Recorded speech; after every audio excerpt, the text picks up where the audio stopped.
Reading of the Gospel. The Gospel is from John chapter 1. John's Gospel is pretty straightforward and yet very, very deep. And as you listen to John's words, it makes you stand in awe of what Christmas is. That God and Jesus, the one who created everything, who brought the entire universe into existence, becomes one of his very own created beings. And he does it to save us. Someone once said it's sort of like, picture an ant pile of fire ants, and you have made them this home, and everything they want to do is attack you and kill and bite you. And you become one of them to save them. But now it's even greater with God, right? And this is how it had to be. The Word becoming flesh. And he had to become a man so that he could be under the law to redeem us from being under the law. He had to be God so he could be perfect, and so that his sacrifice, which he had to be a man to die, would be good enough for all of our sins. And so he meets God's righteous demands. And yet there were people who did not recognize him.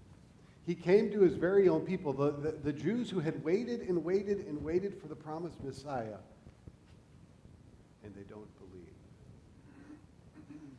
But here's the beautiful and wonderful thing, that those who did receive him, who believe in his name, he says, he gave the right to become children of God.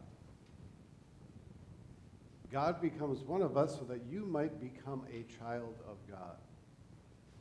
And it's all through that word. The gospel promise is given at the font of the gospel that's proclaimed and announced in that forgiveness, that hope, that life, that salvation. God has written his name on you so that you might live with him forever. From John chapter 1, it says, "In the beginning was the Word, and the Word was with God, and the Word was God. He was with God in the beginning. Through him everything was made, and without him not one thing was made that has been made. In him was life, and the life was the light of mankind. The light is shining in the darkness, and the darkness has not overcome it. There was a man sent from God whose name was John. He came as an eyewitness to testify about the light, so that everyone would believe through him. He was not the light, but he came to testify about the light. The real light that shines on everyone was coming into the world. He was in the world, and the world was made through him, yet the world did not recognize him. He came to what was his own, yet his own people did not receive him. But to all who did receive him, to those who believe in his name, he gave the right to become children of God. They were born not of blood or of the desire of the flesh or of a husband's will, but born of God. The Word became flesh and dwelled among us. We have seen his glory, the glory he has as the only begotten from the Father, full of grace and truth." This is the gospel of the Lord.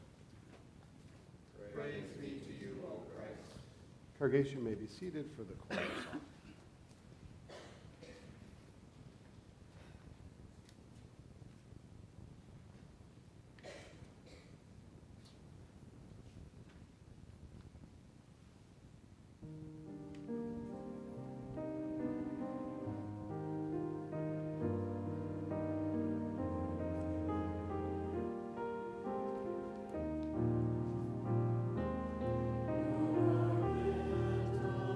Once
We'll confess our Christian faith. We'll use the words printed for you on page 8 there, the Christmas Creed, and it's to the tune of O Little Town of Bethlehem.